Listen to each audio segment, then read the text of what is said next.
Hey guys, you're not going to want to miss today's episode with Jerremy Newsome. We talk about why he's spending 3 days with Jesse Itzler, how you can get his courses for free, and what advice he would go back and give him his 25-year-old self. Stay tuned.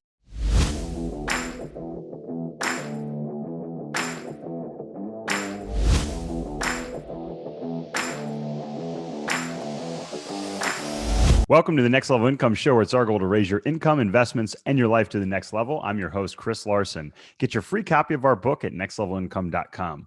On today's show, we have Jerremy Newsome of Real Life Trading. Jeremy's mission in life is to enrich lives with mentally liberating education. He helps his clients make the proper tweaks in their mindset, their heart set, and their bank account so they can impact the people, causes, and communities that they want to help.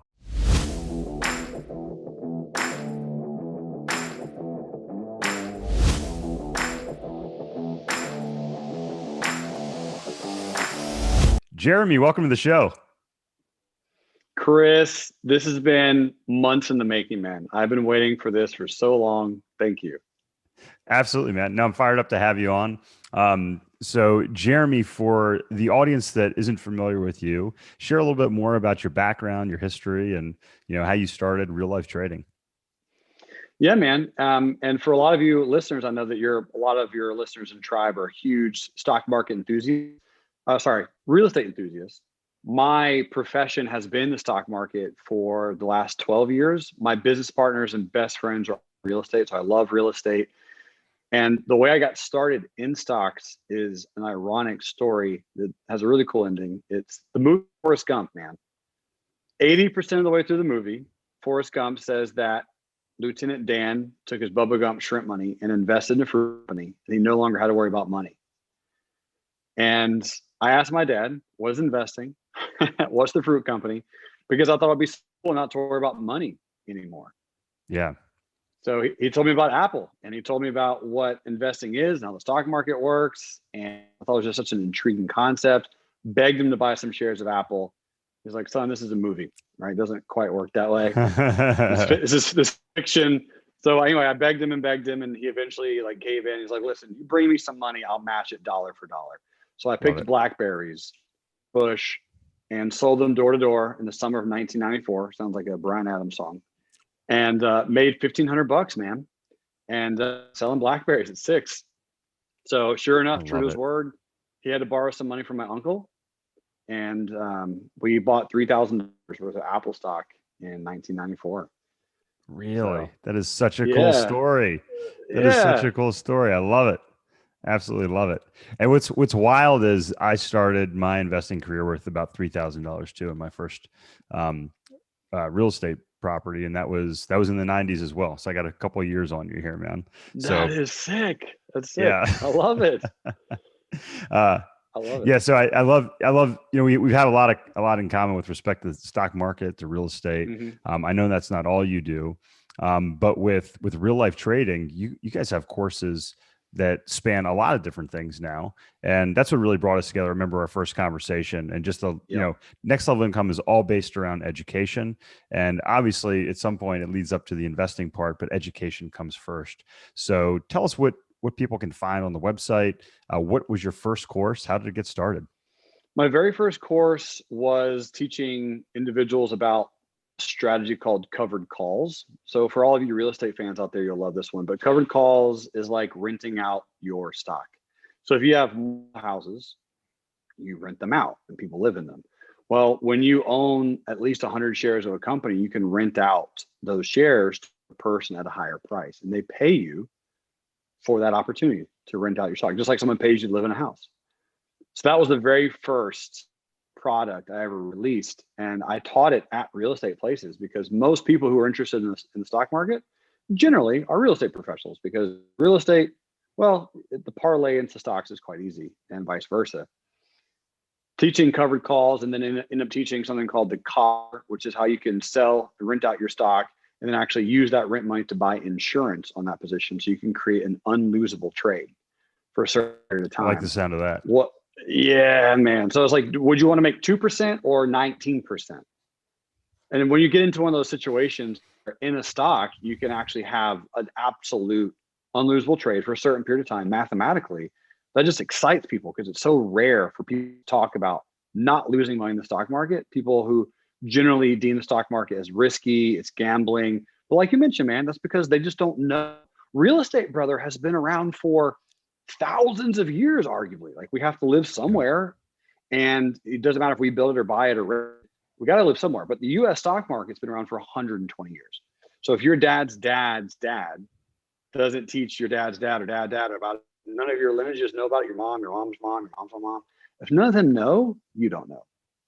And it's simply a miseducation effect, what's keeping so many people from the stock market. Yeah. And there's so much to know. I always said it's like, it's like playing the World Series of poker, right? You sit down, if you don't know what you're doing. I talk to a lot of, people, younger investors, and like, oh, I'm doing this and that. I was in the 90s trade, and I talk about this in my book, and I was day trading, and I learned the lesson, some hard lessons, made a lot of money, lost a lot of money, but learned some really invaluable lessons that were cheap at the time. And, people that are naive, I said, do you have you taken a course? Do you know what you're doing? How long have you been doing this? Oh no, my friend told me this and that. I said, well, would you sit down at the World Series of Poker against these guys and do that? Because that's what you're doing if you don't know, but it's a skill set. Would you agree? 100%, man. Absolutely. Because I love that analogy, and I love your book, by the way. Thank you for sending it as well. Absolutely. That was high level, next class stuff, man. But the analogy is amazing because so many people do say, oh, the stock market's gambling. It's like, brother, I know professional gamblers, like there you go. People who make money full time gambling, essentially playing poker and or maybe even roulette or maybe. I don't know anyone who makes money playing craps professionally, but I do know roulette players and poker players who can make money consistently, and it's amazing. But they have a system, they have risk, they have rules, they have a plan. It's a systematized strategy that they follow over and over and over. And trading, Chris, is second grade math. It's a lot of second grade math. Multiplication, a little bit of division, percentages all the time, some decimals here and there. That's it. And you can build a calculator, you can use a calculator or an Excel spreadsheet, because you buy 1,000 shares of any company in the world and it goes down 70 cents, you will lose $700. Or if it goes up $1.20, you make $1,200. So that's a very real life example of what happened to me today. One of my main stocks I day trade for cash flow is AMD, Advanced Micro Devices. Yep. I know what they are, I know how they work, I like them, everyone knows what AMD is. And they have what's called an average true range of $3 a day. So this thing, brother, moves up and down $3 a day almost all the time, like 94% of the time. Now, I don't know what direction it's going to go, but it generally moves about $3 a day. If I can carve out $1.90 a week on 2,000 shares, right, that's almost $4,000 a week that might require approximately 3 hours of work once you know what you're doing, meaning it's not that hard. So today I took a trade on AMD. I lost $1,000 on it. Took another trade on AMD today, and I made $1,800 on it. So the difference between those two numbers, obviously, $800. So I made $800 today, cash flow. I can go take that, buy an asset, virtual assistant, employee, coaching session, book, whatever. I can take that money, that cash flow that I made today, and reinvest in my future self. I love that. And that's a strategy I teach. If anybody's read the book or familiar with, we talk about make, keep, and grow. You need to make more money. You need to keep more of that money by proper strategies, whether that's tax strategy, insurance strategies, and then you need to grow the money. So you take that money that you're making in excess of what you're doing and you're growing it. And that's what, that's exactly what you're talking about. And that's one of the things you do is you teach people how to make money in addition to doing, what they're typically doing. And I love what you said about second grade math, because I have a third grader. I have a third and fifth grader actually graduating here, and they'll be sixth and fourth grade next year. We're in summer break here. But so my third grader loves to make money. So we went to a lacrosse tournament last weekend. So my fifth grader, my 11-year-old, he's playing in a lacrosse tournament. You know what my third grader's doing? He made comic books, copies them. He's selling his comic book series. He made $66 this past weekend. So my man, I may have him do one of your courses, Jerremy, because he's the kind of guy that can use his second grade math to do this. So if somebody's listening like me and saying, hey, like what's a good course to start with? What's a good course to, even teach your children or teenagers that want to learn? Because I learned at 18 from a family friend about the stock market. but then I was self-taught after that. Right. I did my best to create educational components for anyone of all ages because, man, I went to college to learn this, and I turned out because it's college. And it was fun to party, but you don't really learn a lot of on-the-job training, so to speak.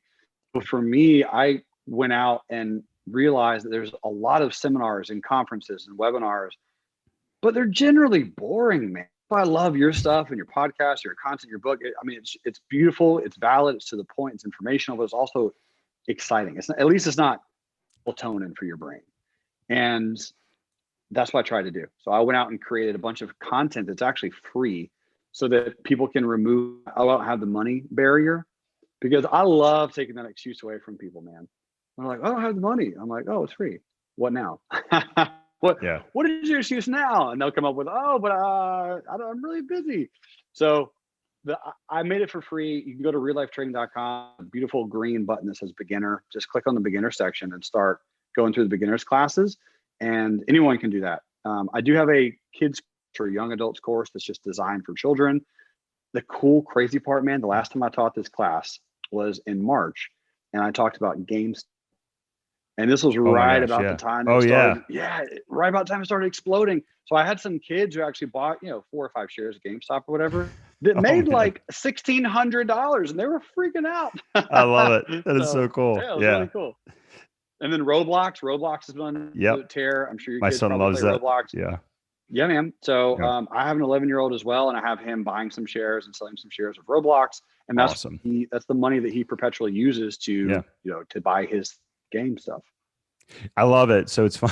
It's funny. I'm trying to teach my boys a lesson about what's going on right now. The free money that's going out the door, and they overheard a conversation because I have actually I have a tenant in one of my commercial buildings, and they're having to close their business because they can't get people to work. They have a tattoo studio, and they don't want to get off unemployment. And my younger son, was like, well, what do you mean they're getting like they're getting checks from the government? Because he's like, how do I get a check from the government? And I started explaining it to him. I'm like, they're getting money for doing nothing, essentially. And I put it very simply. He goes, but Dad, we get money for doing nothing. So they both started Roth IRAs. They have jobs. They work for our business. They have other stuff that they do. So they contribute every month, and then they look at their account statement.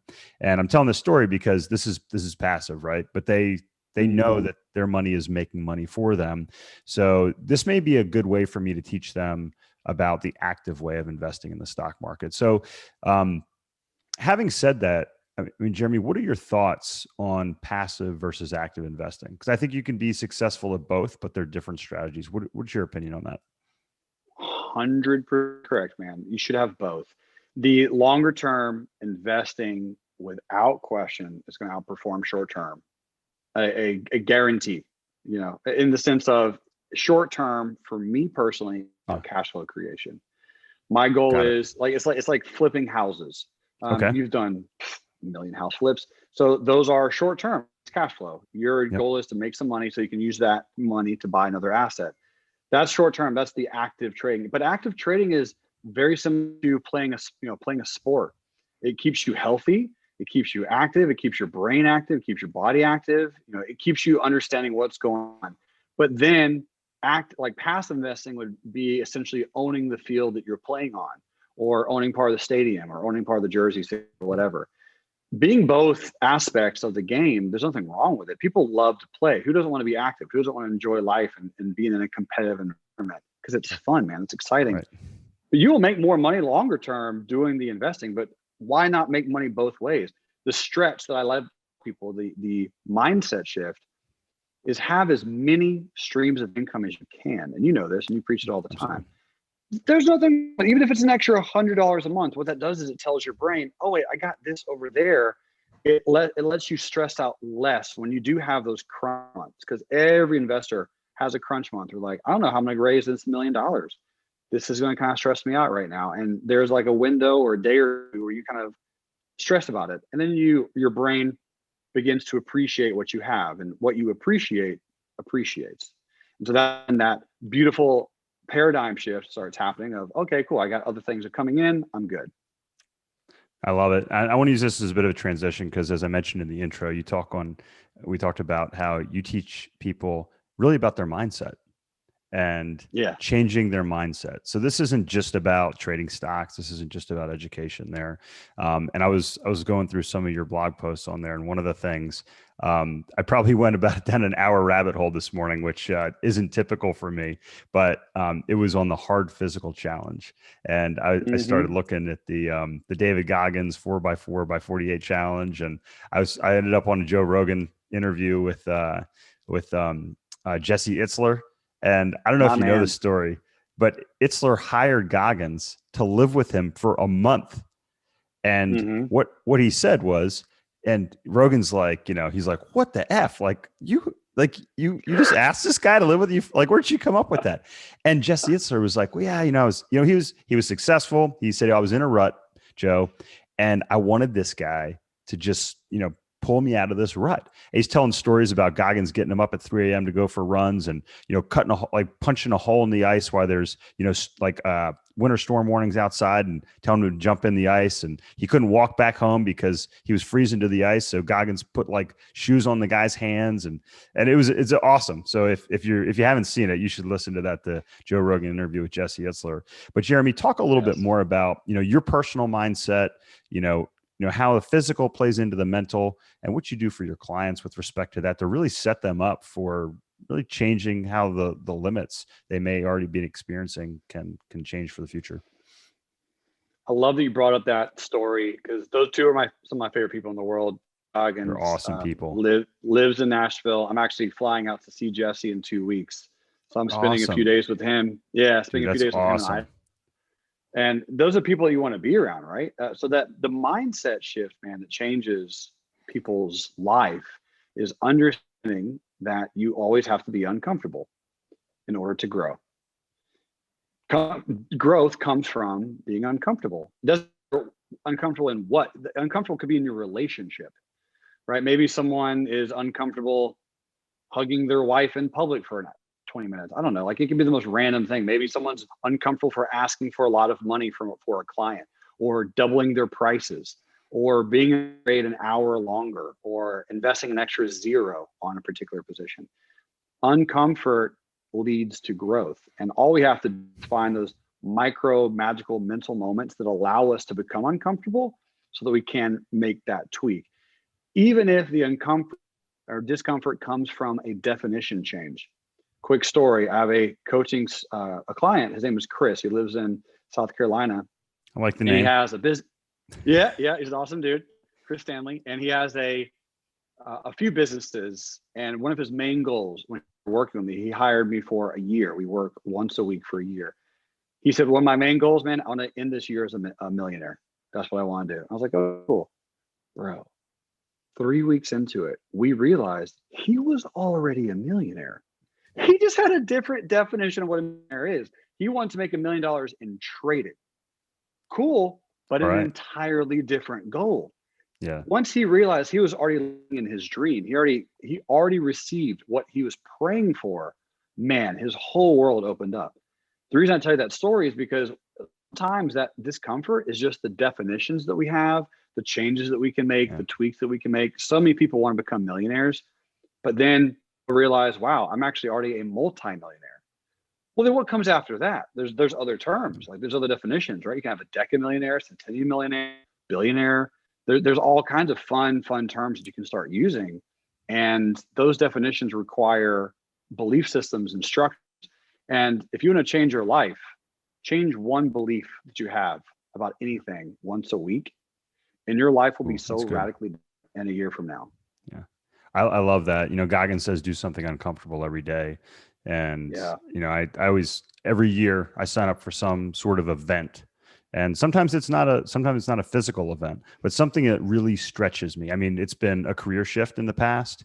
It's been hiking Mount Rainier. It's been mountain bike trips, rafting the Grand Canyon. All these things push my comfort level to the boundary or beyond where it was before. And I've learned from each one of those. So I love that. I love that philosophy, Jerremy. And, what happens is it spills over into other areas of your life. And you see this in everything, you see this in, all these physical endeavors. And it seems to me that, any of these individuals that we've been talking about, they get that, especially these high performers, they get that. So, in addition to stock market, you mentioned real estate, Jerremy. What else do you invest in besides stocks, besides the stock market? Well, cryptocurrencies is a very new popular term, although I have been investing since about 2015. And I do love, and I'm very, very intrigued by the crypto market. I still kind of blend that in with stocks because they're liquid assets. That's really my specialty, is liquid assets, things that can be moved around extremely fast. So yeah, cryptocurrencies. I do trade something called futures. I've traded commodities before, options, stocks. But really, one of the things I love helping my clients with and myself as well is time, right? Our beliefs about time, our thoughts about time, because that's your asset. And what's intriguing is, for me, Benjamin Franklin, time is money. But that's such an intriguing concept, man. Like, time is money, which means you can buy it or you can exchange it, you can transfer it, you can move things around. I love studying time and understanding like how it can impact individuals and how we can literally buy more time or get more time. It sounds like a weird concept, but it's possible, it's achievable in the sense of like, you can buy more time. Like, you can free up your time that you currently have doing this that you don't want to do, or you hire that out and now you got that hour back that you never have to use again. That's more time in your buck. People can work 1 hour a month, $12,000 for that 1 hour, and not have to work ever again that entire month if they want to structure their life that way. It's possible. It doesn't sound doable, but it is. We can all get any amount of time that we want or money that we want.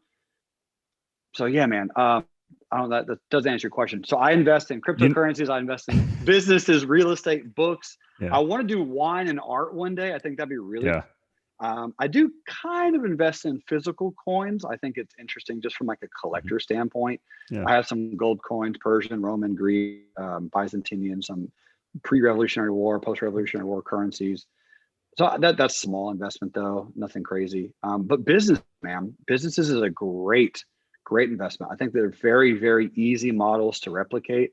I love investing in businesses, especially people that I know. So I've helped a few people grow businesses as well, from nothing to $1 million, multi-million businesses, just through ideas and websites. Love it. No, that's one of the books I recommend. My book is Automatic Wealth by Mark Ford, Michael Masterson. And he talks about that. He talks about real estate. It's a very easy read if you haven't read it yet and you're listening. Automatic Wealth, pick it up. He talks about how he invests in businesses, how he invests in stocks, real estate, all the things that we've been talking about, Jerremy. And it's true. I have a coaching client. We work very closely together, and he works with a ton of business owners. And he's like, well, what should I invest in? I'm like, what do you invest in now? And he's like, well, I have some money in the stocks, but he goes, I invest in some of these businesses. I said, that's awesome. Now, that's not for everybody. You got to understand what you're doing, right? Like we've been talking about before. But if you're looking for investments and you have people that you know in a business in an area that you know, it's a great spot to be. But I want to touch on the time issue. You talked about like, what do you invest in? And that is our biggest payoff of investment, because like you said, you kind of linked it together. If you can create more time and you can create more value within that time, that's an exponential increase if you link those two concepts together. And it's actually the first thing I teach my coaching clients as well is, hey, what do you make per hour? And most of them don't realize it because they say, oh, I work 40 hours a week. I make $200,000 a year. Was that $100 an hour? It's like, well, are you actually doing $100 an hour jobs like every minute of every day? And they're like, well, no, I'm probably only productive 20% of the time. It's like, okay, great. So you're making 5 times that. That's $500 an hour. They're like, I'm worth $500 an hour. It's like, yeah, you probably are. So do more of those 500 an hour tasks. So I think that's a great concept. Figure out what is actually your time is worth. Figure out how to do more of that and hire out the rest if you can. And you can create tremendous amounts of value. And you can. The scary part, Chris, is doing it, taking that jump, because our brain, it is hard, man. Our brain says, but if I do that, now I have less money. It's like, no. Time is money. Yeah. right? You don't have less anything. You actually same equivalent, right? Because you just bought time. If time is money, then that's what you want. You want money or time. Do both. Either one. It's equivalent. Yeah. Now you make a great point. It's hard, right? You're like, well, hey, if I hire this person to mow my lawn at $20 an hour, I have to pay them $20 an hour, or $40 or whatever it is, $80. I'm out $80. Well, go be productive. If you're making $500 an hour for 4 hours, that's $2,000 of value you've created, and you pay somebody $80 for that. It's a pretty good payoff, right? Bingo, brother. That's it, man. That's it. Yeah. Yep. Yeah. So, I mean, we've covered a lot of different stuff, and I'm going to have you back on because I think we can continue this conversation in a lot of different ways. Yes. But if, you're a little bit younger than me, if you can go back in time to your 25-year-old self and all the stuff that we've covered today, if you could say, hey, 25-year-old Jerremy, what advice would you give him? I think pretty much what you just mentioned a moment ago, I would sum up extremely well to my 25-year-old self is know how to value your time and have standards that meet that. Because when I was 25, I didn't know what time value was. And I also didn't truly understand how to have standards that met that. I would hear the term a lot, like raise your standards. Yeah. But I didn't know what that meant. So crazy example for everyone listening. Let's say you have a service industry and you charge $1,000 for whatever service, and you have they pay me $1,000 and then I'm done. Cool. And you do your service and that's great. That's a standard. But what if you went above and beyond? What if you created like you, man, when I'm on this podcast, you sent me a book with a hand letter. That's a standard, right? How many people do that? Very, very few, very few. And as we start to slowly grow, our standards will start to change. And so that was for me, man, that would be so massive, is just have a higher standard for yourself and live to it. Because when I was 25, I'd rather eat a $2 cheeseburger other than a $20 meal. It was amazing and delicious and beautiful, because there's so many crazy distinctions there. Because a $20 meal, now I'm sitting next to someone who's worth more, right? I'm talking to a waiter who's better, who's more articulate. It's also better for my body. I'll feel better after eating it. I'll perform better after eating. I'll be able to do things I might not do after having this $2 burger. And yeah, even though I would have an $18 difference between the two, that's just money. I'd rather have the time and the experience and that standard of being around the quality people who might eat that more expensive meal than that $2 cheeseburger. Yeah, totally different. That's what the standards is. Yeah, totally different. Totally different. And just like you were saying with your coaching client, when you change your mindset and you realize that you're capable of more, and these are concepts that the rich use, like the truly rich use, right? Mm-hmm. They understand what it is to have time and have control of their time and do that and have that performance. So if you're listening today, I think that's probably the most important thing that we've talked about. But also check out Real Life Trading. Jerremy, what's the best way for listeners to check out your website, your information, learn more about, all your courses, especially the free ones that we talked about earlier? Yeah, brother. That's it, man. Guys, just pop into reallifetrading.com and click on, watch any video, link, or blog that is interest of you. And if you guys do come and you come from Chris, tell me, let me know, email me, my first name, Jerremy @trading.com. Shoot me an email. If you got value from this podcast as much as I did, let me know. And I'll be happy to figure out an amazing way to just as much value as I can to your tribe and to your listeners, man, because that's all I'm here for. I know that if I want to create $1 billion of value for myself, I have to go help 1 billion people. And I think both you and I are on the path to do that. I love it, man. That's why we had you on today, Jerremy. We're all always looking out for listeners, for our clients, for everyone out there. Help raise your standards, like we talked about today. Help give you more education. And Jerremy, thank you so much for being on the show and help us do that. Yeah, man, my pleasure. Thank you. Awesome. Hey, Chris here again. I hope you found this episode valuable. Now, I have one more thing to gift you. We have a page for my coaching clients where you can get a free copy of my book, as well as much more from previous guests on the show. Just check out nextlevelincome.com/coaching to get a free copy of my book, audiobook, and much more. I'll send you a copy of my book and cover all the shipping costs as a thank you for listening to the podcast. Also, please like, share, and take just 90 seconds to give us a rating on Apple Podcasts.